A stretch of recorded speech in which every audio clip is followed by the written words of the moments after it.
Olá, boa noite, seja bem-vindo, seja bem-vinda. Você fica agora com as notícias que são destaque em Minas nesta quarta-feira. Sobrevivente de tromba d'água que atingiu o sul de Minas volta para casa depois de 3 dias perdido na mata. Mais um caso de feminicídio para a triste estatística de violência contra a mulher em Minas. Belo Horizontinos vão pagar R$ 4,50 pela passagem de ônibus. A definição saiu hoje. E no Dia Mundial da Troca de Presentes, entenda seus direitos na hora de trocar aquela lembrancinha de Natal que não serviu. Mais informações sobre essas e outras notícias a partir de agora.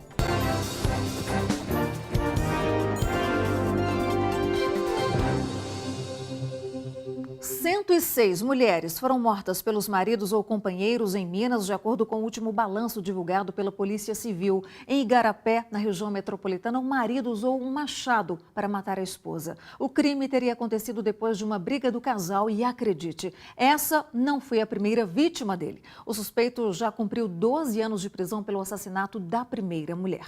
Sara Isabel Martins era a caçula na família de 7 irmãos. Tinha 35 anos. Há 8, casada com José Miguel, bem mais velho, de 71 anos de idade. A diferença nunca foi um problema. Mas de acordo com esta vizinha, que não quis se identificar, de uns tempos pra cá, as brigas entre o casal eram comuns. Todos os dias brigas, saída de carro, brusca. Era de noite, de madrugada, de manhã cedo. E nessa terça-feira, em pleno Natal, as agressões chegaram ao extremo. José Miguel é o principal suspeito de ter matado a própria esposa com golpes de machado. E o crime aconteceu bem aqui, dentro da residência do casal. Segundo relatos de vizinhos, eles estavam aproveitando o Natal quando ela teria pedido para ir até a casa de uma amiga. Ele então não aceitou o pedido, eles começaram a brigar. Ela pediu as chaves do carro. Ele acabou tacando a chave no chão, aqui da garagem. Quando ela foi pegar as chaves, ele acabou atingindo com 3 golpes de machado na cabeça. As marcas do sangue ainda estão aqui. Sara não resistiu e morreu no local. Os vizinhos relataram que ouviram a discussão, né? E a mãe da vítima, chegando ao local, já presenciou o possível autor, arrastando o corpo da vítima, tirando ela da frente do carro e logo em seguida ele entrou no veículo e evadiu. Sara era mãe de 2 filhas, que teve em um outro relacionamento. A mais nova, de 5 anos, segundo o irmão da vítima, presenciou todo o crime. Ela saiu correndo atrás dela, mamãe, mamãe, mamãe. Aí na hora que jogou a chave, que ela tentou baixar, em tempo do machado pegar na criança, que não tem nada a ver com a coisa. E ela pedindo, não mata minha mãe, não mata minha mãe, não mata minha mãe. E ele continuou na sequência. Rodrigo lembra que a vítima era muito religiosa, gostava de preservar alguns costumes. Por isso, apesar de ter denunciado, nunca cogitou a separação. Chegou a bater, a espancar ela umas 3 vezes.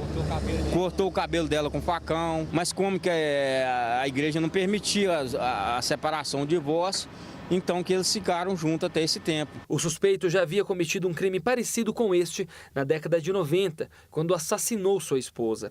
À época, sem a existência da lei do feminicídio, José Miguel respondeu por homicídio e cumpriu 12 anos de prisão. Agora, vizinhos, amigos e familiares da vítima têm um único desejo. Eu não desejo nem mal, mas a justiça tem que ser feita. Ele tem que pagar pelo que ele fez, né? Mãe mata filho com uma faca nesta terça-feira em Cristina, cidade do sul de Minas Gerais. Segundo a Polícia Militar, a suspeita contou que durante o Natal, o filho de 19 anos saiu com a namorada para se encontrar com amigos e teria voltado alcoolizado para casa, momento em que ele teria a agredido. Segundo a mulher, ela teria ameaçado o filho com uma faca e durante um confronto o acertou no coração. O jovem foi socorrido, mas já chegou sem vida ao hospital. A mulher foi levada ao presídio de Itajubá. E o aumento da violência tem preocupado também os moradores da região do Triângulo Mineiro. Desde o início do ano, pelo menos 30 mortes foram registradas em Araguari. Os homicídios envolvendo a disputa por drogas são os mais recorrentes, mas os crimes passionais e os de trânsito ajudam a engrossar a estatística. As ruas e avenidas com pouco movimento, o povo sereno sentado no banco da praça, dão a falsa sensação de tranquilidade e segurança. Mas a cidade de 115 mil habitantes tem convivido com a violência. Do início do ano até agora, 30 pessoas foram assassinadas em Araguari, número semelhante a 2017, quando 29 pessoas foram mortas de forma violenta. Esses números, comparando 2017 com 2018, realmente está na média, o número está estável, porém, na minha avaliação, ainda é um número alto, mas na média do país. Segundo a Polícia Civil, 90% dos crimes estão relacionados ao tráfico de drogas. Quem mata ou quem morre tem envolvimento com o mundo do crime. Os outros 10% são crimes passionais, uma história de amor que terminou em morte, como é o caso da família Paranhos, que chocou todo o Brasil. O empresário Tiago José Marques, de 39 anos, saiu de Uberlândia e foi até o hospital onde a esposa dele trabalhava, em Araguari, e cometeu o crime. Ele tentou atropelar a médica Mariana Paranhos. Como não conseguiu, ele matou primeiro a filha de 4 anos no banco de trás do carro, depois cercou a esposa e deu 12 facadas nela, que morreu em seguida. Por fim, o empresário se matou. Ainda em Araguari, saída para Uberlândia, o que seria só mais um acidente de trânsito, entrou para a estatística macabra dos assassinatos. Uma família que seguia de Caldas Novas para o interior de São Paulo foi morta por uma motorista que assumiu o risco de matar. As investigações da Polícia Civil concluíram que Stefânia Andrade Rezende não tinha habilitação, estava bêbada e, além de provocar o acidente, omitiu que tinha batido em outro carro. Alessandro Monari, Belkis Monari e o filho do casal de 8 anos morreram na hora. O mais novo, de 6 anos, sobreviveu e foi encontrado às margens da rodovia 2 dias depois do acidente. Nesse caso, o instrumento do crime foi o carro, foi o veículo que ela conduzia e ela foi indiciada pelo dolo eventual justamente por não ter menor condição de dirigir, de conduzir aquele instrumento, que era o carro, naquele momento. E depois de 3 dias desaparecido, foi encontrado com vida o homem que foi arrastado pela correnteza em uma cachoeira de São João Batista do Glória, no sul de Minas. Ele e mais 5 amigos foram surpreendidos por uma tromba d'água enquanto nadavam e faziam rapel no local. Eduardo foi recebido com festa por amigos e vizinhos, ainda incrédulos com o que aconteceu. Oh, meu amor, vai com Deus. Já tô voltando. Deus abençoe. Tomou um soro. Só um soro, meu amor, vai com Deus. Vai com Deus. Ele ficou 3 dias desaparecido depois que uma tromba d'água atingiu uma cachoeira em São João Batista do Glória, no sul de Minas, onde ele e outros 5 amigos nadavam e praticavam rapel. A água me deu vida, me deu gás. Pensando na minha família, amigos, o sufoco que eu passei, eu não quero que ninguém passe para ninguém, porque uma tromba d'água, ela é 200 metros e leva tudo. As outras vítimas foram encontradas mortas a poucos metros da queda d'água. Mariana, Poliana, Alexandro, Maurílio e Gustavo foram enterrados no fim de semana em cidades do sul do estado. Eu segurei, ela estava comigo no meu ombro, eu deitei, ela estava deitada e eu em cima. Eu tentei, Poliana, eu quero te salvar, eu não quero que você vai. Aí, na hora que a água começou a chegar, já estava a tromba d'água. Eu falei, se você não me ajudar, você realiza com ela. E vai eu e você. Visivelmente confuso e abatido, Eduardo conta que se escondeu do temporal em uma gruta. Onde que eu passava, ralava. Eu dormi na grama, num colchãozinho lá, um coxo mesmo, peguei e dormi. Nos pés estão os calos de quem caminhou por dias, descalço, até conseguir chegar a uma fazenda e pedir ajuda. Vai, olha meus pés calejados. Oh, meu Deus, que judiação. Perdi a bota na cachoeira. Para Eduardo, o retorno com vida foi um daqueles milagres de Natal. Foi uma bênção de Deus, foi um ano da renovação, Natal faz tudo e acontece. O Corpo de Bombeiros ainda procura por um homem de 62 anos que teria sido arrastado pela enxurrada durante uma forte chuva que atingiu Santa Luzia, na região metropolitana da capital, na última segunda-feira. Segundo testemunhas, ele seria um morador de rua e teria sido visto pela última vez em uma avenida do bairro Palmital. O Corpo de Bombeiros retomou hoje as buscas por uma mulher que também teria desaparecido durante o temporal que atingiu Juiz de Fora, na zona da Mata Mineira, nesta segunda-feira. Carros também desapareceram durante a forte chuva. De acordo com a corporação, a suspeita de que os veículos que ficaram submersos tenham sido arrastados pela força da água até uma galeria que termina no rio Paraibuna. E o repórter André Salles tem um balanço das ocorrências relacionadas às chuvas aqui no estado. Olá, André, boa noite. Boa noite, Luciana. Boa noite a todos. Pois é, já são 14 pessoas que morreram aí desde o início do período chuvoso em Minas Gerais e 3 permanecem desaparecidos. Os bombeiros ainda continuam as buscas. Você falou do caso de Santa Luzia, também em Juiz de Fora, na Zona da Mata, acontecem buscas por possíveis vítimas, por isso os bombeiros ainda consideram 3 desaparecidos pelas fortes chuvas que aconteceram aí desde o início do período chuvoso no estado. E aí a gente coloca, são 6 casos em Belo Horizonte, a gente lembra daquela do forte temporal em novembro, que acabou vitimando 4 pessoas, então no total 6 casos em BH, mas os 7 casos relacionados à tromba d'água, e aí mais um caso no interior do estado, na cidade de Mantena, que fica no Vale do Rio Doce, totalizando então as 14 mortes e 3 pessoas que continuam desaparecidas, os bombeiros tentando localizar, quem sabe com vida, como aconteceu aí com o sobrevivente da tromba d'água, o Eduardo Gomes Moraes. Eu volto com você, Luciana. Ok, obrigada, André, pelas informações. Boa noite para você. E um homem foi preso com mais de 300 quilos de maconha na BR-365 em Nova Lima, na região metropolitana de Belo Horizonte. A droga estava dentro de um carro alugado e o motorista seguia para o Espírito Santo. De acordo com a Polícia Militar Rodoviária, o suspeito foi preso durante a tentativa de fuga. O suspeito já tem passagem por tráfico de drogas. E veja a seguir, depois de acordo, o preço da passagem em Belo Horizonte vai sofrer reajuste, R$ 4,50.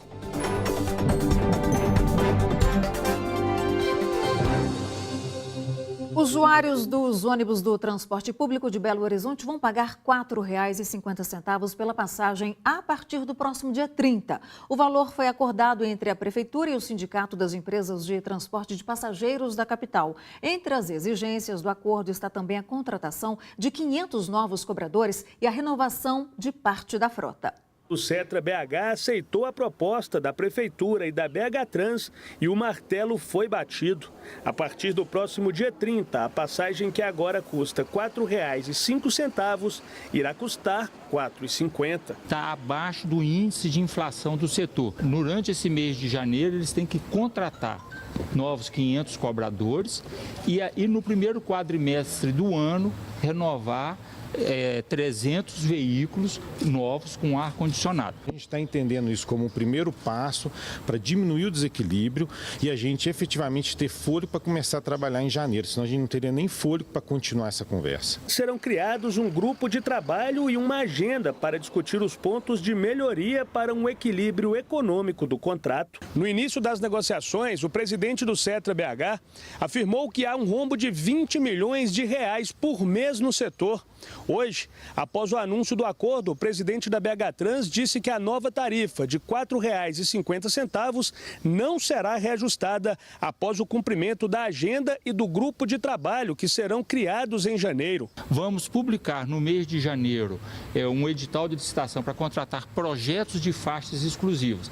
Uma outra questão que eles pleitearam e nós concordamos, nós vamos intensificar a presença da Guarda Municipal dentro dos ônibus, aumentando a segurança dos usuários, principalmente naquela faixa de fim de tarde e início de noite, que a gente tem um problema de vandalismo maior. O reajuste na tarifa atinge 4 tipos de ônibus do transporte público municipal.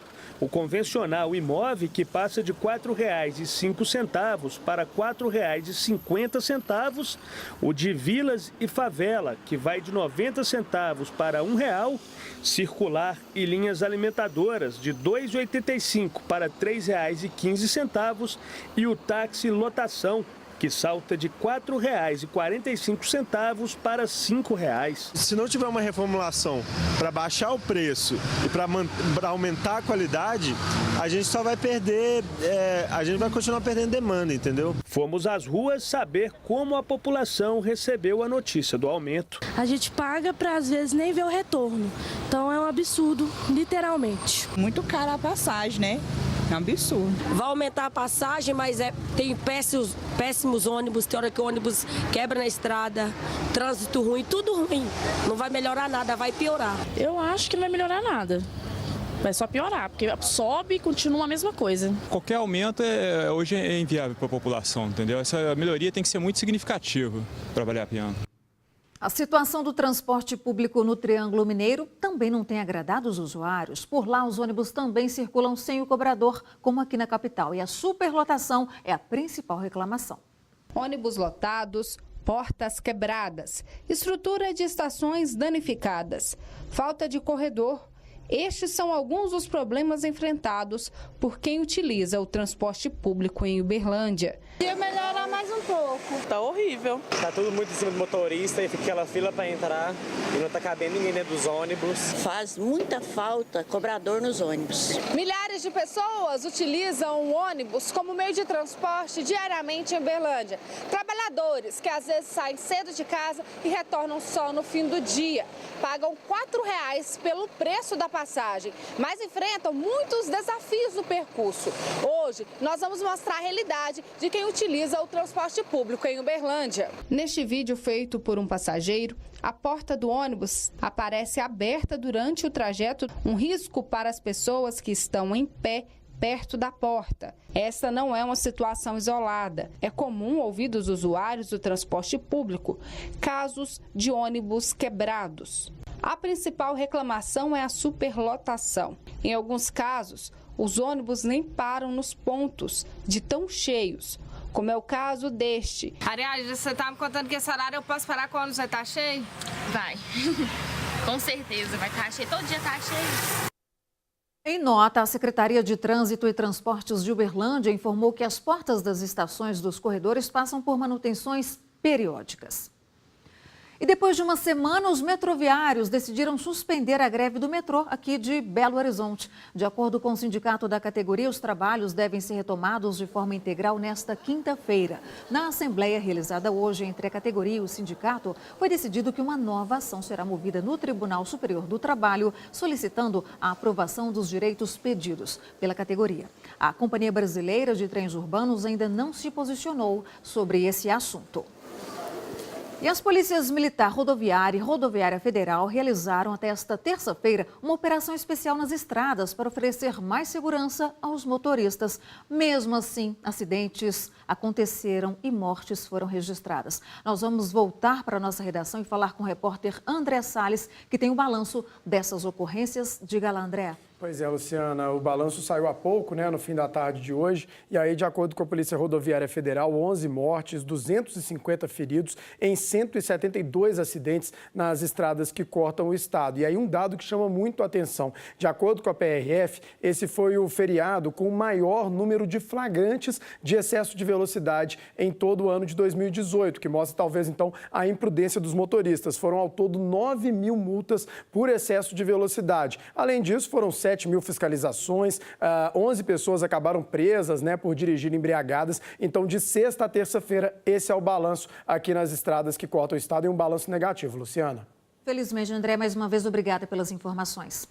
E a partir de hoje, o UAI da Praça 7, no centro de Belo Horizonte, só atenderá pessoas com serviços agendados para confecção de passaporte até 2019. Até o dia 31 de dezembro, a unidade de atendimento integrado vai passar por ajustes no funcionamento administrativo e também operacional. Para os outros serviços, a instrução é procurar as outras 3 unidades da capital, no Barro Preto, Venda Nova e também Barreiro. Termina amanhã o prazo para os eleitores justificarem a ausência no segundo turno das eleições deste ano. É possível fazer o processo no site tre-mg.jus.br pelo sistema Justifica Web ou presencialmente nos cartórios eleitorais. Lembrando que, como vimos há pouco, o atendimento do TRE no posto UAI da Praça 7 está suspenso por razões operacionais da administração da unidade. E depois do intervalo, você vai ver a movimentação nos shoppings no Dia Mundial da Troca de Presente.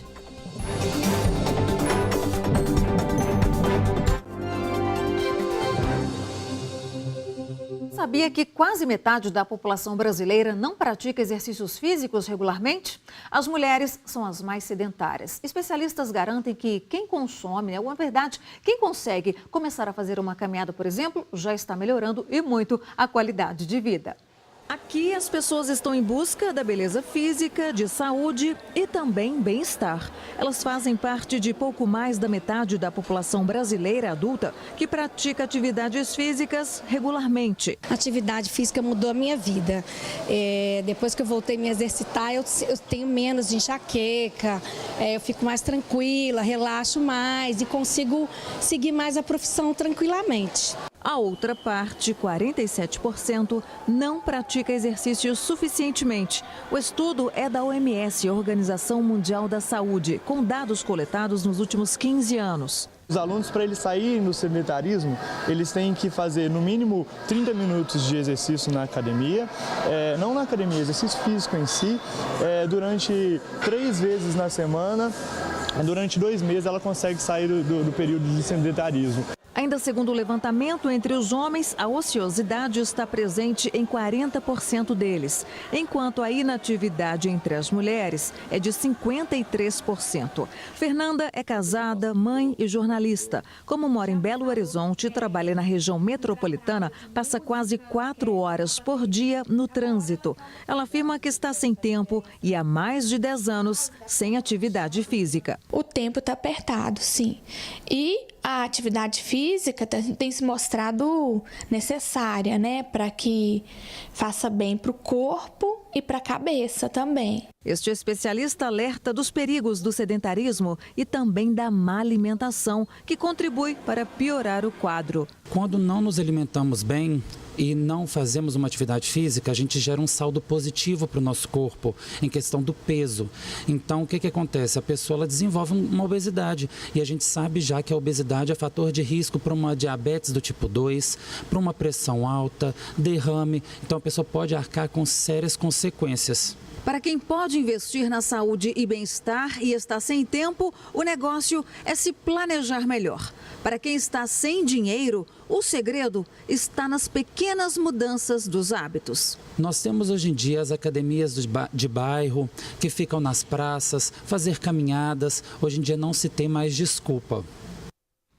Passada a ceia e o almoço de Natal, tem muita gente já de olho no Réveillon. Quem quer entrar o ano novo com saúde e em boa forma, começa a pensar em como perder aqueles quilinhos, que ganhou comendo peru e panetone nos últimos 2 dias. Fazer o corpo voltar ao normal depois de uma ceia natalina não é fácil.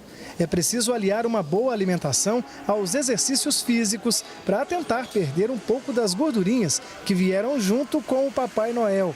Nós separamos 2 dicas. A primeira é de exercícios funcionais, que podem ser feitos em casa mesmo. A gente consegue trabalhar toda a musculatura do corpo, mas eles são voltados mais para o aeróbico, para a gente ganhar um condicionamento físico maior. Para aquelas pessoas que querem ter uma queima de gordura bacana, a gente consegue fazer esse trabalho em casa mesmo. A sugestão do personal é alternar atividades como polichinelo, abdominal, flexões de braço e a famosa brincadeira de pular corda. A ideia é fazer de 15 a 20 minutos de exercícios todos os dias. Estas atividades podem consumir de 150 a 300 calorias, dependendo da intensidade. Para diminuir a sensação de inchaço e retenção de líquido, geralmente provocados pela ingestão de comidas gordurosas ou de bebida alcoólica, vale a pena também investir em alimentos ricos em fibra e proteína. Alguns exemplos são os chás diuréticos, como o chá de hibisco, de cavalinha. Tem o suco verde também, que a gente pode usar o limão, a couve, uma maçã verde ou vermelha, dependendo do gosto da pessoa. E tem alguns alimentos também fontes de fibra, que pode ajudar nessa regulação intestinal, que acaba desregulando devido ao consumo excessivo de alimentos fontes de carboidrato, gordura, álcool em excesso. O suco detox também é uma boa pedida. Aqui a nutricionista mistura couve, limão, maçã e água. Bate tudo no liquidificador e deixa pronto para servir. Por esses sucos conterem muitas vitaminas e minerais, além da fibra, eles ajudam no regulamento intestinal e na absorção de alguns nutrientes também. Por isso que eles são tão nutritivos e eles ajudam a tanto regular o intestino quanto a diminuir essa água, esse líquido que está retido no corpo. Exercícios físicos, alimentos saudáveis e muita água são indispensáveis para estar bem antes da virada do ano. E depois do feriadão, hoje teve muita gente procurando as lojas para trocar os presentes de Natal.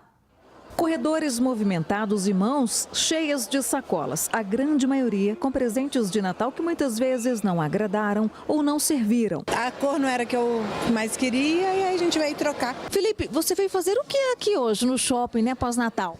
Eu vim fazer uma troca aí de uma calça que eu ganhei, estava um pouquinho menor do tamanho, eu tive que trocar. Namorada acertou no presente ou teve que trocar também?